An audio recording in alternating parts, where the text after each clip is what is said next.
Hi, everybody. Dr. J here. Hey, I'm going to give you a somewhat impromptu video on the subject of this week's course content. And I was going to make a PowerPoint, but I don't want to take that much time to do it. It's interesting in the creation of this class. We didn't know that it was going to go for sure until maybe a week or even less before the quarter started. And so I'm kind of creating the class as I go. But this is all stuff that I really, really like. And especially as we get into Shakespeare, it's areas that I'm pretty knowledgeable about. And I'd really like to share what I know about Shakespeare and the Renaissance to you and what the cultural context is to this play, The Merchant of Venice. And so in my To Whom We Belong video series, I talked a little bit about people not belonging to themselves, and they belong to the king and queen. But and especially in the time of the Wife of Bath and Chaucer, like there was absolutely no doubt who you didn't belong to, which is yourself. And so anyway, in Shakespeare's time, technology began to be more advanced. So in this lecture, I'm going to tell you a little bit about the Renaissance and what that was about and why it's important to know.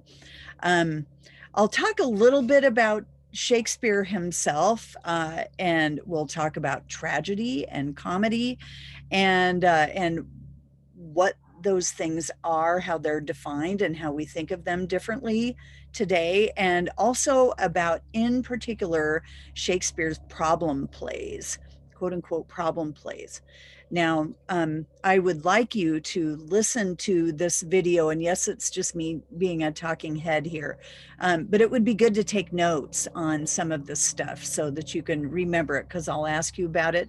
And then later on today, I'll post some information that supplements this, but I wanted to start with this for you.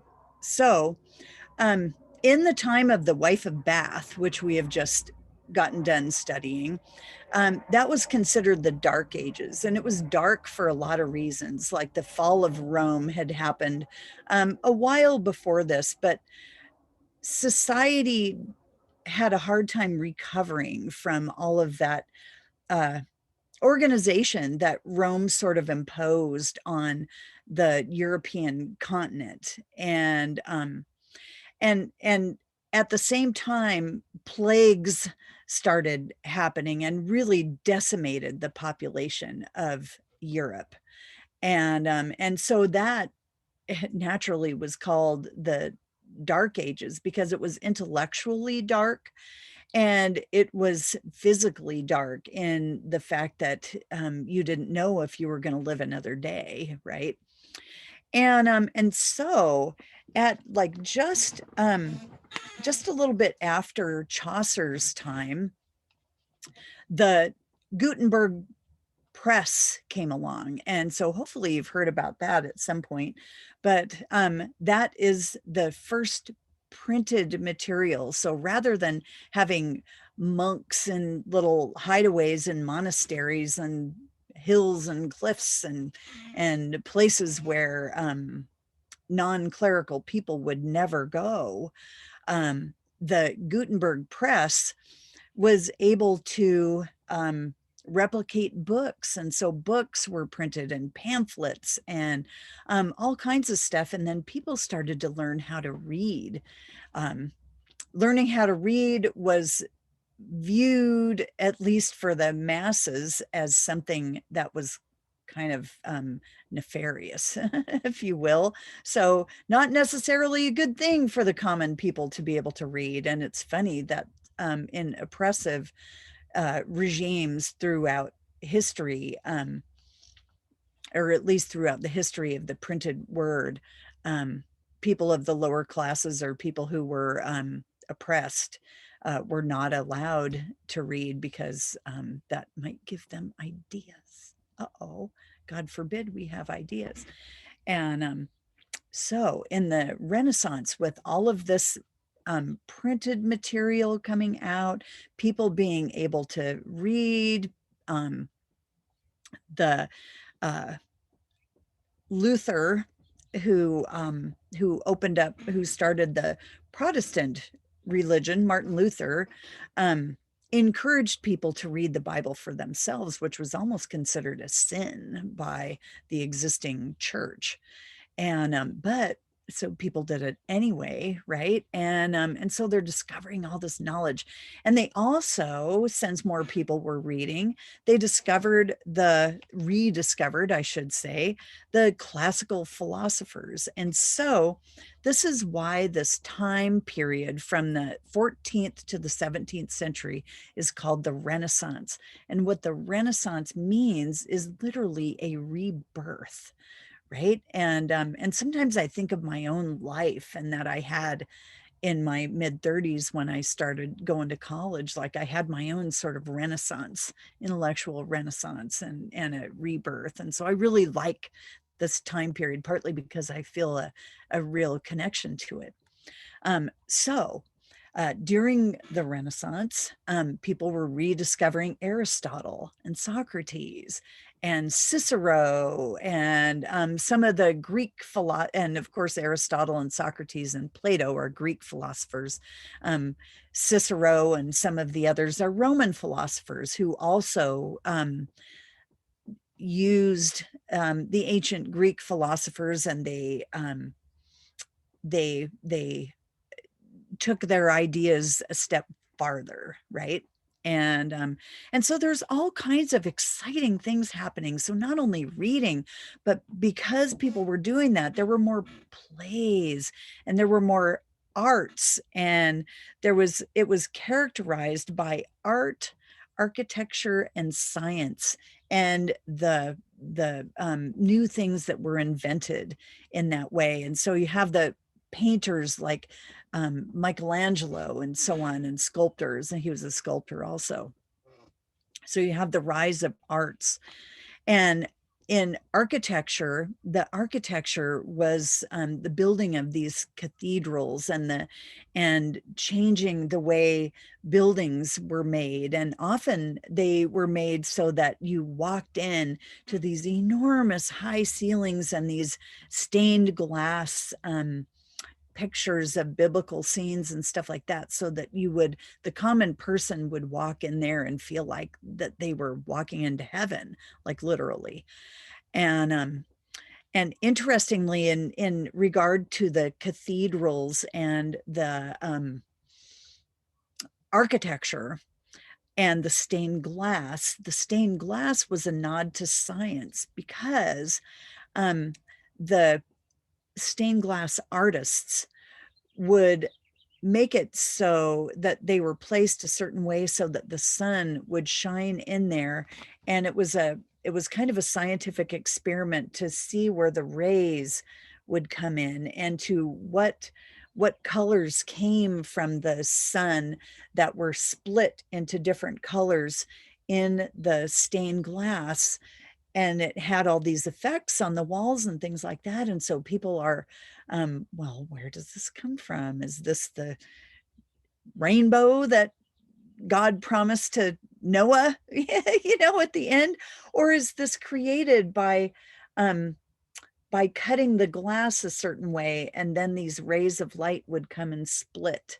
A little bit like, okay, call me old, I'm old.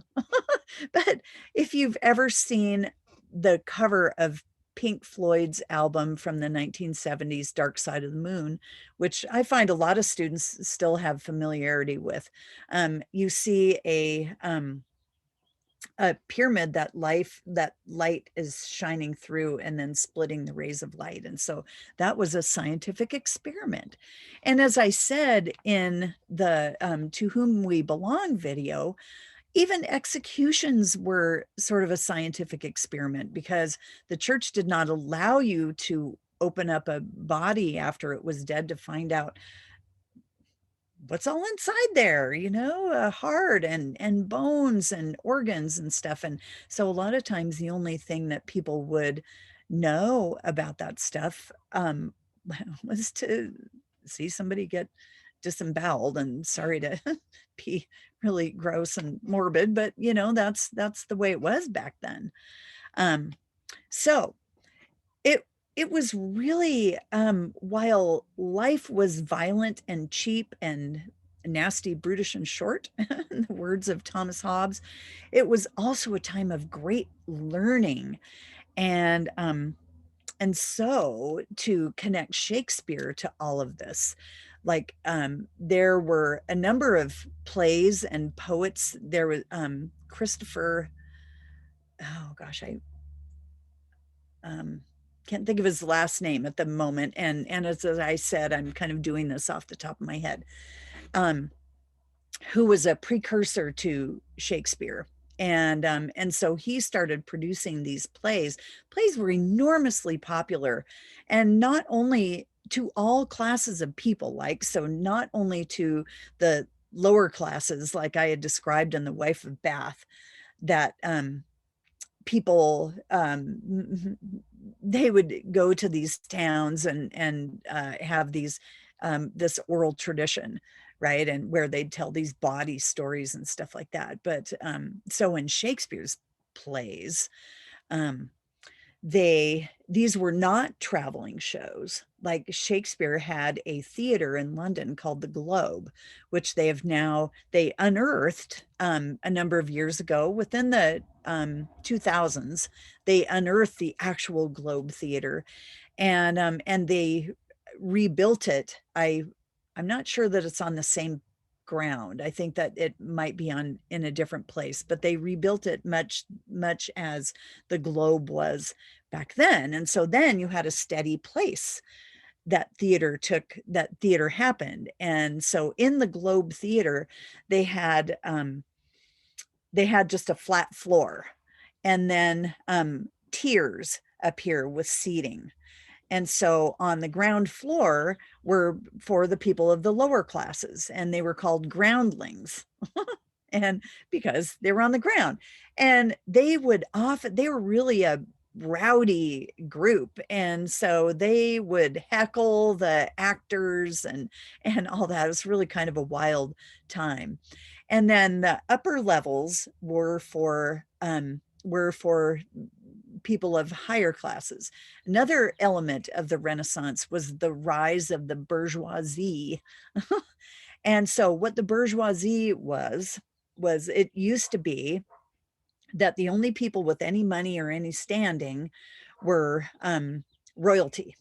And so even if you were some off the wall, like fifth cousin 10 times removed, like you had some royal title, and a lot of times you didn't have any money, but you had a castle and some land and some sharecroppers who would work for you, and then you would protect them because you're their knight or whatever. So the bourgeoisie are business people, right? So the Renaissance also gave rise to the entrepreneur.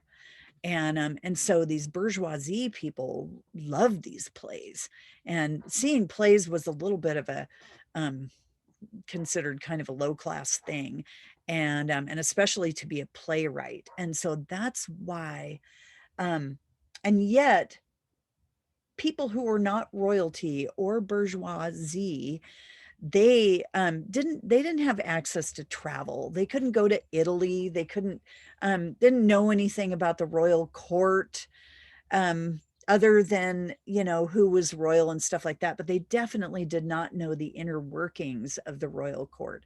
So here's the interesting thing about Shakespeare and why people think that Shakespeare was not Shakespeare, is because he was a glove maker's son, right? And yet he wrote very accurately in all of his plays about what happens behind the scenes, in the royal court, right? He wrote about travel. He wrote about Italy. Many of his plays, in fact, take place in Italy. He knew of, these people called the Moors, who were essentially from North Africa, and they're Black people, right? But people up in, England wouldn't necessarily see a whole lot of Black people, and yet in the play Othello, the central character is a Moor. And so how did Shakespeare, a glovemaker's son, know all that stuff?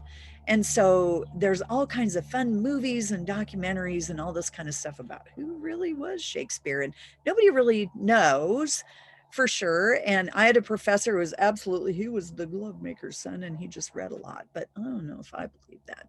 I think that he is probably some member of the royal court. I don't know about the royal family, but some member of the royal court who wrote, who loved to write, who had all that knowledge and travel and all of the stuff that he could do that. But it was a activity that was absolutely forbidden by the royal family, forbidden. And so he had to keep himself undercover and adopted the name Shakespeare. So anyway, that is my theory about Shakespeare. But it doesn't have a whole lot to do with his plays, because really his plays are his plays and they're wonderful and they're deep psychological examinations of the human condition and the human psyche. So I'm going to define for you a little bit about what makes up a tragic play and what makes up a comic play. And I talked about this a little bit in To Whom We Belong. So a tragedy is a noble character. So literally someone noble, someone royal or connected to the royal family, who goes from a high place and through the circumstances of the play. And this is key to the characters because of the noble character's tragic flaw, like in the play Othello. Othello's tragic flaw was that he was jealous. He was so jealous that he would listen to anyone, and he ended up, spoiler alert, killing his wife.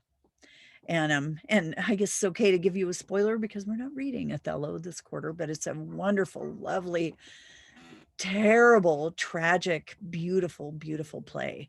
But anyway, that was Othello's tragic flaw. In the tragic play King Lear, King Lear listens to the wrong people and he's overly proud, and he has 3 daughters and listens to the 2 evil daughters who just want him to die, and does not listen to Cordelia, his one true daughter who really, really loves him and wants the best for him. And he ends up dying because he listens to the wrong person. And so does Cordelia, because he loses his favorite daughter because he doesn't listen to her. That is the tragic flaw, right? And so you can see the psychological connection of someone who is jealous or prideful, or in Hamlet, indecisive. So all of these things, right? And so think psychology, right? And when you think about these plays and when you think about this play, and so when the tragic flaw is in motion, the order of things gets screwed up. And that is a common thing among Shakespeare's plays too, whether it's tragedy or comedy, is that the order of things gets messed up. And so in tragedy, the order of things gets messed up because of the noble's tragic flaw and the stupid decisions they make because of it. In comedy, the order is restored in that way too by marriage. Okay, so now I'm going to tell you about comedy. So in Shakespearean comedy, the whole idea is usually centers around a couple or several couples who are friends or related to each other or something. And through the efforts of winning a woman, usually, all kinds of crazy weirdo things ensue. And the order of society is screwed up. And then order is restored through a marriage at the end. And you will find, and The Merchant of Venice is considered a comedy. And I'm going to be curious when you watch this play and when you read it, whether you think it's a comedy. And you'll see, like when you go through this, you'll see what I mean. It's just pretty cool. So one of the things that characterizes the comedies and actually makes them funny is it's characterized by a number of things. So inevitably there are misunderstandings, and the misunderstandings are usually related to people's characters. They are even more literally people who disguise themselves as another gender. There is all kinds of gender bending in Shakespeare's plays, and especially in his comedies. And you'll see that in this comedy too. And there's a very, very, very important scene at the end, the courtroom scene, that is this very thing. And it's really interesting how there are a number of ways that turn the prejudices of the time against women and against Jews on their head a little bit. And yet, at the same time, it embraces those very stereotypes and those very prejudices in this play. So we have mistaken identities in comedies. We have puzzles to solve. You'll see a scene with solving a puzzle, and also having to do with choosing marriage partners, right? And so that's usually a fun part of Shakespeare's plays. Sometimes there are twins, right? And the twins trade places or something like that, or one is mistaken for another. And so at the end of comedies, the situation is resolved by a marriage. And that happens in this play too. Now, the cool thing, and one of the things that I love, love, love, love, love about The Merchant of Venice, and why I chose it for you, is because it's full of ambiguity. And if you've never heard the word ambiguity before, it means that there's not necessarily a obvious right and wrong in it, right? It's ambiguous. And sometimes the meaning is ambiguous. And so they call this, The Merchant of Venice is one of Shakespeare's problem plays, because it's a comedy, but it's not at the same time. And when you watch the character of Shylock, and Shylock is a Jew, and Shylock is treated quite sympathetically by Shakespeare, and especially in the scene where he talks about the plight of Jewish people in the Italian city that this play takes place in Venice, of course. And he says, "If you prick us, do we not bleed?" And he has a whole speech about that I'm going to let you read for yourself. It's a beautiful, beautiful speech. And yet, and to me, how much to tell you here? I'm going to be curious whether you think, and have your own opinion. It's cool. I want you to do this. Is this a tragedy or a comedy? Is Shylock the Shakespearean tragic hero who gets brought down by his tragic flaw? Is it a comedy disguising itself as a tragedy? Or is it a tragedy disguising itself as a comedy? Did I just say the same thing? Maybe I did.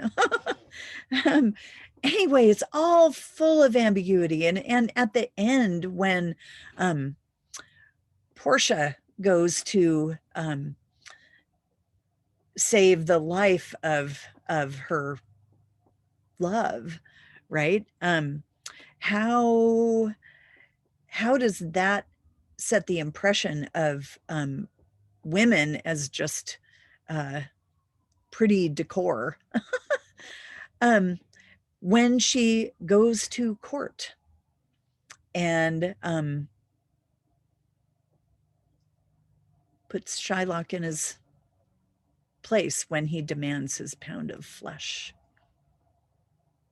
So anyway, that should set you up pretty good for reading this play. I hope you like it as much as I do, because it's really fun. But I'm pretty familiar with Shakespeare, and I know that that this old stuff is kind of hard to read, but have patience with yourself and watch it over again, follow along with the lines, and learn to watch for these things. Watch the character of Shylock, especially in how he behaves. Watch the character of Portia and how she behaves, and the things, the situations that those two characters find themselves in to create this ambiguity, and take notes.